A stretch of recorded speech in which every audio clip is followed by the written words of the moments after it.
नाही ठीक आहे, ते त्याच्याबद्दल मला काय बोलायचं नाही. ते असतील आजारी होते म्हणून तर मी भेटायला गेलतो. त्याचा धचा मा केला गेला, त्याचं उत्तर दिलंय मी. आता परत रिपीट काय बोलत नाही. काही दिवसापासून तुम्ही आक्रमकपणे आरोप केले धनंजय मुंडे यांच्यावर आणि ते आजारी असल्यामुळे तुम्ही त्यांना भेटायला देखील गेले, परंतु त्यावेळी नेमकी काय रिएक्शन होती त्यांची? एक मिनिट ऐका, 100% भेटायला जाण्यात काही गैर आहे का? मी भेटायला गेलो, मी डिनाय केलं नाही. तुम्ही टीव्ही वाल्यांनी कोणीतरी हे पर्पजली आहे, आम्हाला माहिती आहे कोण लीक करतं, कोण काय करतं. मग करू द्या ना लीक. मी रात्री बेत्रीचा थोडीच भेटायला गेलतो, दिवसा ढवळ्या भेटायला गेलतो, भेटून आलो. हे बघा, एखाद्याचं दुखत असेल आणि दुसऱ्या एक जणांनी सांगितलं की रात्री आचक्या उचक्या देण्यापर्यंत त्यांची परिस्थिती गेलती, दोन्ही डोळ्याचं ऑपरेशन झालं, तर एक मित्र, कंबाईन मित्र म्हणला की तुम्ही भेटून आलं पाहिजे. मी 100% भेटून त्यांना आलो. पण भेटून आलो म्हणजे आता आज काय गप्प बसलोय का मिस्टर पुढारी? मी आज काय गप्प बसलोय का? आता जे आहे मी त्यांना भेटलो आदल्या दिवशी, दुसऱ्या दिवशी 73 कोटीचं जे बोगस, आणि तुम्ही बी जरा एकदा जा ना कॅमेरे बिमेरे घेऊन.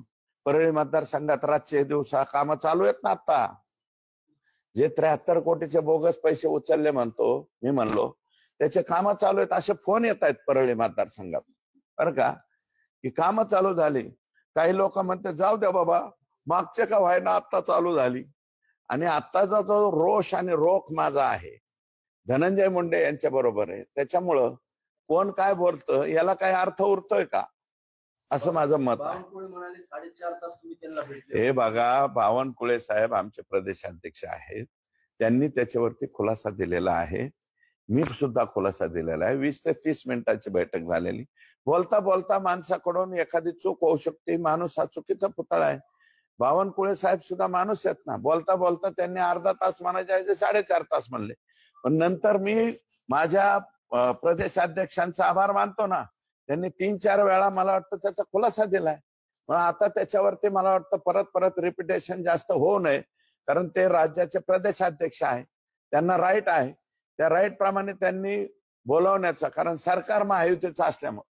माझ्या इथं महायुतीचं सरकार नाहीये. माझ्या मतदारसंघापुरता महायुतीचा मैत्रीपूर्ण लढत होती, त्याच्यामुळे माझ्या इथं महायुती लागू होत नाही, कारण राष्ट्रवादी काँग्रेस पक्षाचा उमेदवार इथं होता.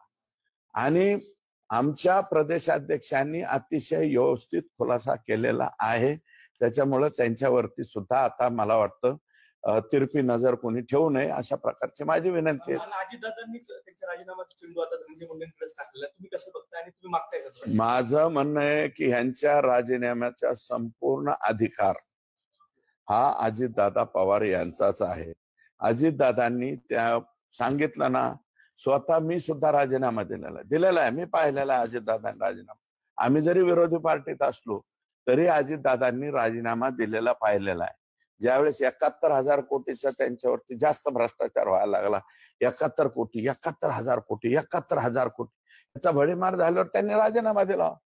तसं माझं म्हणणं काय आहे की धनंजय मुंडेंनी देऊन टाका ना, आता थोड्या दिवसापुरता राजीनामा द्या ना. आणि तुमचा संबंध जर संतोष देशमुखच्या खुनामध्ये नाही आला, हे जे भ्रष्टाचाराचं आहे याच्यात नाही आला, तर परत पुनर्स्थापित व्हा ना तुम्ही. परंतु तुम्ही का चिटकून बसलाय त्याला? कशामुळे अलगत चिटकून बसलाय? आणि त्याच्यामुळे आमचे कुठं अजितदादाच्या पक्षाची पाहिजे तेवढी प्रसिद्धी होती, त्याच्यामुळे आम्हाला बी आनंद वाटतोय.